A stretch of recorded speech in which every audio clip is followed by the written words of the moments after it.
Olá, sejam bem-vindos ao Conexão Verde, um espaço onde falaremos sobre meio ambiente, pessoas, diversidade e tudo aquilo que acontece aqui na nossa região, principalmente na cidade de Cubatão. Nós estaremos discutindo, a partir deste momento, o meio ambiente, as coisas boas de Cubatão e principalmente aquilo que traz a história das pessoas no dia a dia de Cubatão, no meio ambiente. Então hoje nós estamos recebendo, para um mergulho no manguezal, um ecossistema maravilhoso, Thaís Emídio.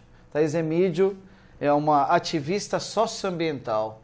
Thaís, seja bem-vinda, obrigado pela sua presença. A gente faz uma abertura hoje, como eu digo, com uma sorte enorme de trazer uma pessoa como você para nós, para falar um pouquinho do trabalho que você vem desenvolvendo. E eu queria saber de você, Thaís, nesse começo, o que levou a Thaís, porque você tem uma outra formação que não é essa questão voltada para o meio ambiente, mas o que levou você para o Manguezal e principalmente para o Instituto Manguezal Vivo?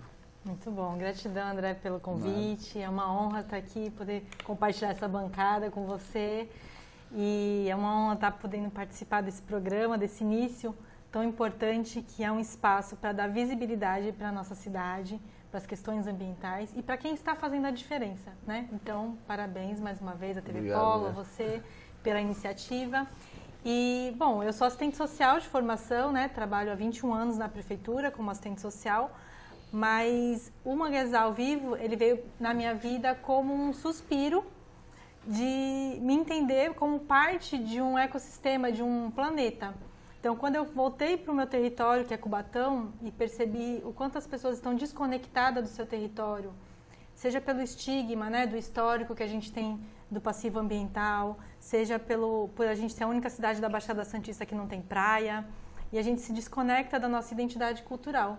E eu encontrei no Manguezal essa possibilidade de estar reconectando nós cubatenses ao nosso território de forma positiva, e dar visibilidade para esse ecossistema, pela sua importância, né? Então, foi isso que me levou a idealizar o Manguezal Vivo e todo o trabalho que a gente tem feito desde 2021, com muita manga arregaçada, né? Muita mão na massa e pé na lama. A gente percebe aqui em Cubatão várias áreas de acesso ao manguezal, né? A gente tem ali o Casqueiro, Vila dos Pescadores, Ilha Caraguatá, hoje onde está a sede do Instituto Manguezal Vivo, que é lá no Bolsão. Sim. Nessas áreas a gente percebe esse acesso, essa conexão, mas está faltando assim, parece que as pessoas não se conectam tanto assim com o manguezal. A gente vê muitas aves bonitas ali voando, a gente tem até um grande exemplo aí, que é a Guará Vermelho, que é o símbolo de recuperação de Cubatão. Mas o que você percebe dessas pessoas que moram do entorno, dessa vivência que você tem tido e o que você tem percebido também das ações que você tem feito, né? Sim, no Instituto Manguezal Vivo a gente faz vários tipos de ações, né? A gente faz oficinas socioambientais, palestras, e ecomutirão de limpeza e a nossa principal, que é a expedição Manguezal Vivo, que é a experiência de imersão no manguezal com canoa ou caiaque. E todas essas experiências, ela traz sempre o nosso principal público-alvo é o morador de Cubatão, que mora tão perto do manguezal, mas que não se percebe como parte ou pertencente daquele território. E o que a gente percebe é que mesmo as pessoas que moram muitas vezes na beira da maré ali não conhecem, não sabem o nome do rio onde mora, não sabe a história que envolve aquele rio, aquele bairro, aquele território. Isso faz toda a diferença para a pessoa cuidar daquele local. Então, trazer o manguezal, o ecossistema manguezal enquanto um patrimônio cultural e ambiental faz toda a diferença. Porque o que é patrimônio a gente cuida, a gente preserva, a gente valoriza. E a gente não deixa ninguém destruir nosso patrimônio. Aquele sentimento de pertencimento, né? Exatamente. E esse é o que vai fazer a diferença na preservação do ecossistema manguezal e a gente se pensa como consequência a preservação da própria vida, né? Então, a gente faz esse trabalho no dia a dia e a gente percebe que a gente ainda tem muito a caminhar. Acho que muito a caminhar sempre vai ter, né? a gente percebe com relação aos impactos que a gente vê nos manguezais, né, de resíduos, a própria questão de urbanização, outras questões que a gente sabe aí de ampliação do Porto de Santos e tudo mais, são coisas que a gente, ao longo dos próximos programas, falaremos, com certeza. Mas hoje eu tô aqui com a Thaís Emídio, né, a nossa ativista socioambiental, justamente para a gente pautar essa questão da conexão da natureza. Você tem uma equipe, né? Essa equipe é uma equipe multidisciplinar que trabalha contigo, são especialistas, cada um na sua área, cada um falando um pouquinho mais sobre ecossistema. Esse envolvimento dessa equipe, o que você tem sentido nesses tempos aí? Porque a equipe era a Thaís e agora já tem muito mais, né? O Manguezal Vivo é uma iniciativa independente, mas é uma iniciativa coletiva. Tá. Por mais que tenha iniciado a partir da minha idealização, sempre caminhei junto com pessoas que tinham o mesmo propósito, né? Então, fui me juntando com as pessoas ao longo do caminhar, pessoas que acreditavam na mesma coisa que eu, né? Nessa importância de valorizar o manguezal. E são essas pessoas que deram esse corpo ao Instituto Manguezal Vivo hoje, como ele é. E até hoje a gente trabalha como coletivo, né? Então a gente é uma equipe, mas é uma equipe que a gente se apoia, não tem uma hierarquia, né? A gente procura sempre estar valorizando os saberes, principalmente não apenas os saberes empíricos, né? Mas também o saber coletivo, o saber ancestral, os saberes populares, para que a gente consiga, que a conexão ela seja real, né? Então acho que a gente procura romper essas barreiras que talvez tenha entre o mundo acadêmico, né, e o dia a dia ali no manguezal. Então a gente gosta de fazer essa ponte, trazer a faculdade lá para o manguezal, levar o manguezal para as faculdades, para as escolas e procurar romper essas barreiras que possam existir. Uma coisa que você pautou aí que eu acho bem interessante, que eu percebo isso até de um colega meu lá da USP, que a gente fica muito assim, academia, a gente fica preso dentro de uma universidade às vezes. E aí fica muito daquela questão de produzir artigos científicos e falta aquela vivência, falta o chão de fábrica, falta aí a conexão, né? Falta a conexão. Exatamente. E o seu projeto ele traz isso, a questão da conexão. Que atividades que você vem desenvolvendo, como é que você interage com as pessoas, com a comunidade local, como que você, um cidadão comum, como é que ele poderia procurar o seu projeto para acessar e ter essas vivências? Hoje a gente ainda não tem uma estrutura muito grande para estar acolhendo todas as pessoas que querem colaborar. Muitas pessoas procuram a gente querendo colaborar e a gente não tem uma estrutura para poder estar gerenciando. Então a gente consegue colaborações de forma pontual, né? Um evento que a gente faz, uma exposição, né? Vem participar da nossa expedição, é muito importante para a gente que as pessoas primeiro tenham essa experiência para entender melhor o que é o Instituto Manguezal Vivo e poder também estar sendo um guardião do manguezal, levando a nossa mensagem onde estiver, no trabalho, em casa, na escola, né? Então, serem multiplicadores. Então, a gente tem o nosso Instagram, que é o @manguezalvivo, sigam nosso Instagram, que é a nossa principal forma de comunicação com as pessoas, com a sociedade e de divulgação do nosso trabalho também. Então sigam nossas redes, a gente está chegando a 5.000 agora. Opa! Acho que falta só alguns poucos, hein? Acho que você vai ser o próximo seguidor. E entre em contato, a gente tem um WhatsApp também, a gente está sempre à disposição para poder estar agendando passeios no manguezal e as outras atividades. A população local, que é o pessoal do Bolsão, principalmente... Qual o local exato que você está lá no Bolsão? A gente está na Rua 15, no número 29, a sede do Instituto Manguezal Vivo. Lá a gente não consegue ficar com as portas abertas constantemente, mas lá fora tem a placa com o nosso WhatsApp também, para você entrar em contato e agendar uma atividade. E para as pessoas que moram no Bolsão, a gente consegue a gente consegue dar um desconto no ingresso da expedição, a gente consegue negociar uma parceria, né, como voluntário também, para poder estar agregando ao projeto. E uma vez a cada 2 meses a gente faz a canoa comunitária, que é onde as pessoas podem vir e experimentar a nossa canoa havaiana, que está lá na beira da maré, né, nas margens do manguezal, parada, esperando essa oportunidade para você vir remar com a gente. Eu fiz uma vivência com a Thaís um ano passado. Acho que foi ano passado. Você estava na Ilha Caraguatá. A experiência é a mesma, né? A gente rema, vai até o manguezal, Isso. rola na lama. Tem essa oportunidade, quem quiser rolar na lama. Né? E a gente tem que imaginar que essa questão da conexão de um ambiente saudável, né? Você percebe isso no manguezal, em algumas áreas, principalmente em algumas áreas aqui de Cubatão. E quando você sai, você faz observação de aves, né? Também. Ainda tem essa questão da pegada, porque tem muita ave aqui em Cubatão. Não é somente o guará, o pessoal fala do guará, mas tem uma diversidade enorme. Tem um pessoal que orienta e fala sobre essas coisas, né, com vocês. Tem, né? sim. A gente tem os nossos monitores, né? Nós da gestão também, a gente faz essa prática, né, da observação de aves, de demonstrar essa diversidade que tem ali. O guará é a atração principal, não tem como fugir. É uma ave, né? vermelha no meio do verde ali, do azul, verde do rio. É o destaque, mas é muito interessante. Eu falo que as pessoas vão ajustando a lupa, né? Começando a observar outras aves com outras belezas tão importantes quanto o guará vermelho, que estão ali e as pessoas, e a gente nem sempre a gente percebe. Então é uma oportunidade bem legal de estar se aproximando e mudando a sua perspectiva sobre aquele local. E aí você estava falando sobre os lugares que a gente tem acesso, né? A maioria dos bairros tem um acesso ao manguezal de forma negativa, né? Que são locais que acabam tendo muito resíduo, muito lixo, e às vezes a gente vê aves no meio dos lixos, né? São cenários que a gente não gostaria de ver. Então isso é um impacto negativo, então isso acaba sendo uma percepção mais comum das pessoas, né? Lugar de jogar o que não presta, lugar de esgoto.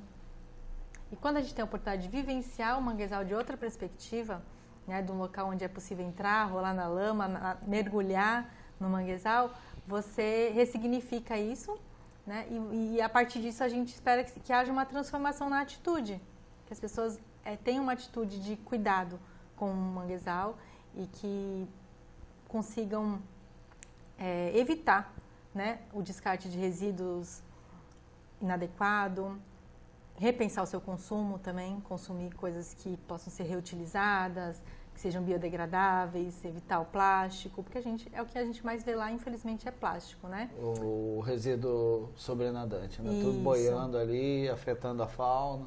E o manguezal, por ter esse solo lamoso e as escoras ali da vegetação, é um local onde o resíduo fica preso.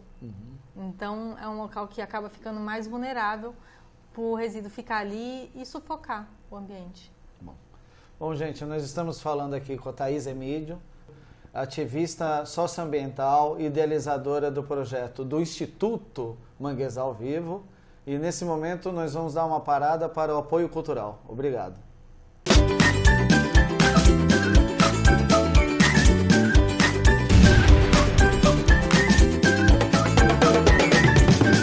Olá pessoal, estamos de volta com Conexão Verde. Aqui ao meu lado, Thaís Emídio, ativista socioambiental, idealizadora e fundadora do Instituto Manguezal Vivo. Nós estamos falando hoje de uma área de extrema importância, que é o manguezal, né? A gente sabe que este ambiente é um ambiente que deve ser preservado, porque ele retém muito solo, evita alagamento. É o que a gente vem discutindo atualmente com relação ao carbono azul, porque é um ambiente onde retém muito carbono, não somente nas folhas, mas também no solo. Eu vou passar a palavra aqui para a Thaís, porque a Thaís ela vivencia isso no dia a dia, no manguezal. O que você me fala dos manguezais? O que você vem percebendo, né, com as suas vivências e com essa interação com a sua equipe? Falando de manguezal. Sim. Bom, lá no manguezal a gente tem a oportunidade de estar pelo menos uma vez por semana, né, dentro do manguezal, e essa vivência ela vai nos dando uma percepção do quanto ele é um ambiente resistente, né, o quanto ele resiste a tantos danos que sofreu pelos tempos, né.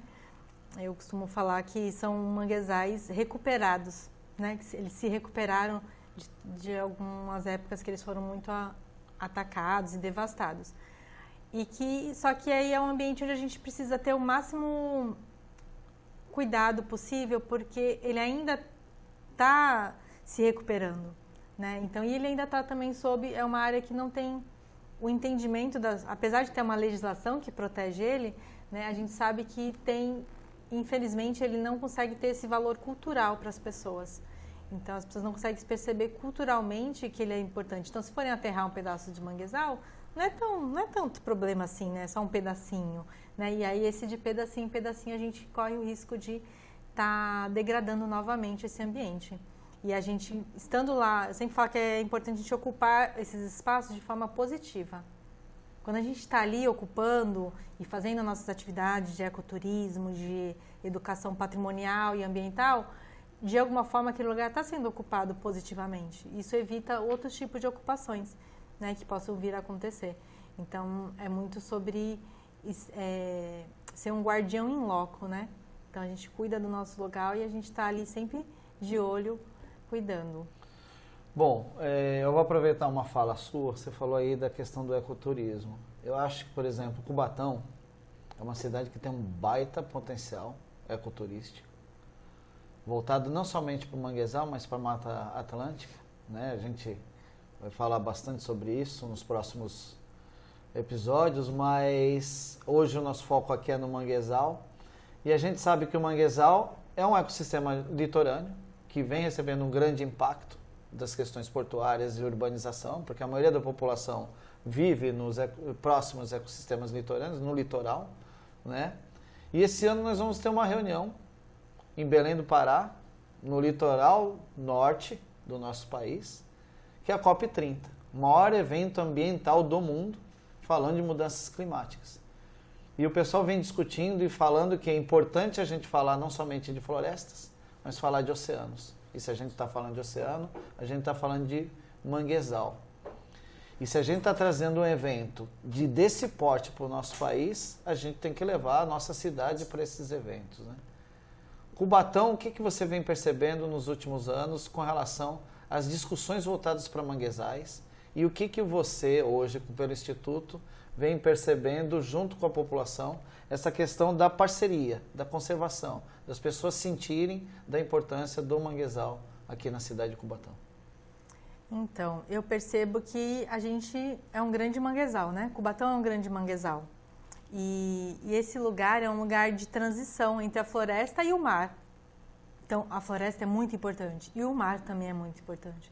Então, esse local de transição, que é o manguezal, eu falo que é um local de encontro, né? O encontro da água doce com a água salgada. É um lugar mágico, porque sem esse local de encontro, nem a floresta, nem o mar vai sobreviver, né? Eles precisam estar conectados. E aí é onde a gente percebe que está tudo conectado, né? E a gente precisa preservar cada um desses espaços.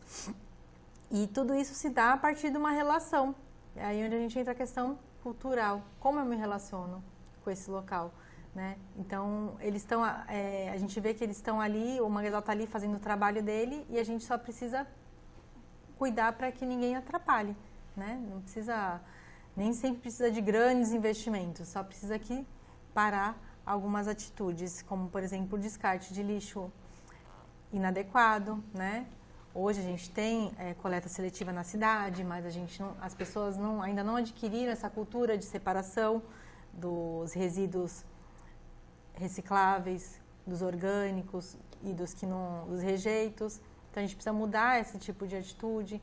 A gente precisa também entender que aquela sacolinha que está voando no meio da rua, ela vai voar, vai parar no manguezal, né? Vai parar num canal, num córrego e vai parar no manguezal, no mar, e é onde vai prejudicar a vida marinha, né, a fauna. Então, eu percebo que cada vez que a gente tem a oportunidade de estar falando sobre isso, mesmo que seja poucas pessoas, aquilo causa algum impacto, né? Então, eu falo que é como se fosse aquela pedrinha que a gente joga na água, que vai reverberando, né? Então, a gente está ali atingindo 10 pessoas numa atividade, que essas 10 pessoas consigam reverberar, né, aquele sentimento de pertencimento, de transformação, de responsabilidade também, né? Então, a gente responsabiliza, sim, as autoridades, os governantes, os grandes empreendimentos, e a gente também, o cidadão ele precisa se responsabilizar pelo seu quadrado, né? É pequenininho, mas é importante. Cada um cuidando do seu quadrado, né? É muito importante. Então, é essa nossa percepção que a gente tem e que a gente quer que essa pedra, na verdade, seja cada vez maior, né? Que a gente consiga cada vez reverberar mais, atingir mais pessoas. Nós estamos aqui hoje falando com a Thaís Emídio, ativista socioambiental, Instituto Manguezal Vivo. Então é importante a gente falar sobre esse ecossistema, mas a gente não pode deixar de falar das pessoas, né? Então quando a gente fala das pessoas, a Thaís pontuou aqui dessa questão de reverberar, dos multiplicadores de informação, né? De você Sim. levar essa informação. Você pontuou algo muito interessante, que é justamente a questão do resíduo. A gente sabe que a maioria do resíduo que vai parar no manguezal, ele é descartado de forma inadequada nos ambientes terrestres. Então esse ambiente, quando você não preserva, não cuida, acaba causando impacto em outras áreas, causando também a mortalidade de animais, a degradação de ambientes, né? E principalmente a gente tem que levar em consideração que a gente precisa do ar que a gente respira, que o planeta nos fornece, e da água que o planeta nos fornece. Então, se a gente está contaminando a água e o ar, o que vai sobrar para a gente? A gente não tem plano B, a gente só tem um planeta e a gente tem que cuidar muito bem dele. E voltando aqui a essa questão do resíduo descartado de forma inadequada, você tinha aqui em off, a gente tinha até falado alguma coisa, você falou, vou falar de ecobarreiras. O que você tem percebido dessa questão de ecobarreiras? Você acha que ela é funcional? O que você acha ou o que vem sentindo hoje da importância de ecobarreiras em áreas, principalmente para proteção? Porque a gente sabe também, a gente coloca uma ecobarreira, mas a gente tem que saber o quanto que ela vai impactar, impedir transição de sementes, essas coisas, ou se ela está trazendo mais ponto positivo do que negativo. Eu acredito que é importante ter estudos, né, sobre os locais onde essa ecobarreira seria mais positiva, né, do que negativa. E também que é uma solução simples, não é tão complexa, tão difícil, né? Você só precisa estudar as marés, se apropriar ali de onde estão vindo os resíduos, para a gente conseguir minimizar o impacto no manguezal. E aí, claro, vai precisar colocar ecobarreira, vai precisar fazer uma limpeza naquela barreira, uma manutenção, né? Isso. Uma manutenção. Aí que está o X da questão, né? Não é só colocar. A ecobarreira é simples, mas a gente precisa de uma manutenção. Então, são investimentos importantes, porque a gente vê muito dinheiro público para limpar as vias urbanas, né? Limpar a rua, limpeza urbana. Mas os rios, eles estão na área urbana também. Os rios, os manguezais. Então, são áreas que precisam de uma atenção especial e faz parte da nossa beleza, né? Da nossa identidade, do nosso território. A gente olha para aquela serra maravilhosa e quando a gente consegue visualizar ela a partir do manguezal, né? Você consegue ampliar muito mais ainda essa percepção de beleza, de contemplação do nosso lugar. Né? E aí entra também a questão do ecoturismo, né? As pessoas que vêm visitar não querem ver lixo, né? Não querem ver coisas degradadas. Então, a ideia é que a gente tenha locais apropriados para conseguir receber visitantes, para conseguir levar os estudantes, que é aí que está a maior transformação, que eu acredito. Né? Os estudantes, dentro da sua grade curricular, terem atividades que propiciem esse tipo de transformação. Né? De vivência. Porque se aquela criança, aquele adolescente cresce tendo orgulho da sua terra, orgulho do seu lugar, ele vai ter uma atitude diferente lá na frente. Vai ter uma atitude diferente em casa, né? As crianças são os primeiros a educar os pais. E depois também, quando crescer, eles vão... Isso fica marcado, né? Nessas crianças, nesses adolescentes. Então, eu acho que é importante a gente estar fazendo tudo isso e sempre tendo esse olhar educacional. Eu acho que as ações você pontuou bem. Nós participamos de uma ação no dia 20 de setembro, Dia Mundial da Limpeza, e onde foram retirados quase 4 toneladas de resíduos ali no casqueiro. Em 2 horas de atividade, 2 horas de atividade. 2 horas. E a gente sabe que essa questão do resíduo ela é metropolitana, principalmente do impacto que Cubatão vem recebendo, e principalmente ali naquela área do casqueiro. Por isso que essas ações, para mim, elas sempre têm mais de 2 faces, né?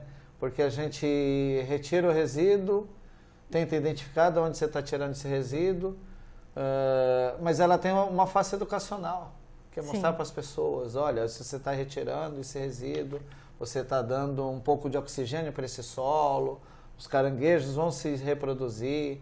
Foi até uma fala do pessoal lá do Limpa Rio, né, os pescadores, é um pessoal que eu adoro bastante, Cláudio, o Dart, né? E que eles falam, pô, as áreas onde a gente tem limpado, a gente tem visto caranguejo, né? Então, se você continuar limpando, fazendo ações e mostrando para a população, gente, não descarte de forma inadequada.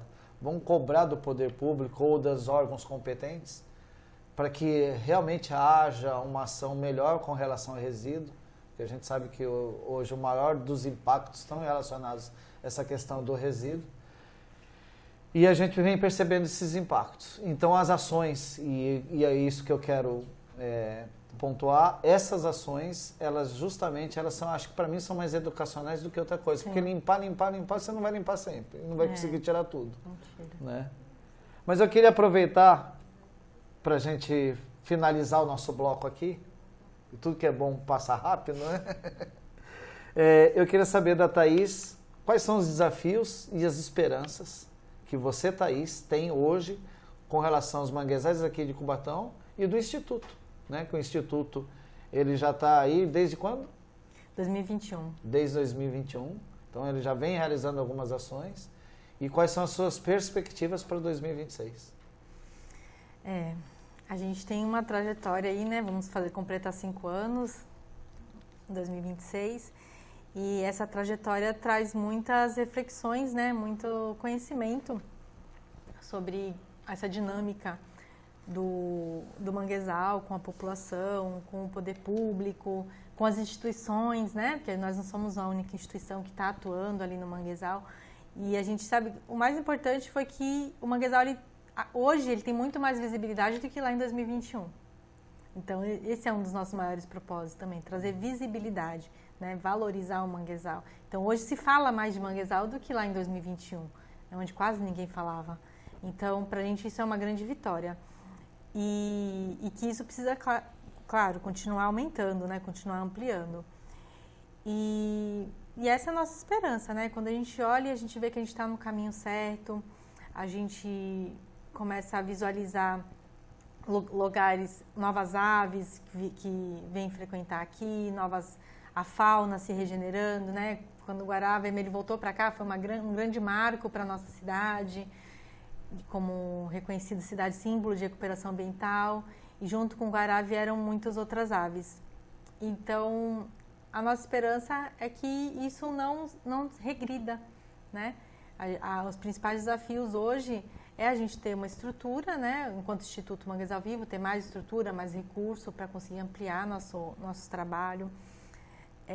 Outro desafio são esses grandes empreendimentos que ameaçam áreas importantes, como a Ilha do Tatu, né? Que tem um projeto de pátio de caminhões da autoridade portuária que quer ocupar a Ilha do Tatu e é muito próximo ao ninhal do Guará Vermelho, né? Então, se essa área for desmatada, aterrada e construída um condomínio logístico com capacidade de 1.000 caminhões por dia, isso com certeza vai impactar o ninhal do Guará Vermelho e a gente corre o grande risco dele sair dali também e parar de se reproduzir aqui em Cubatão.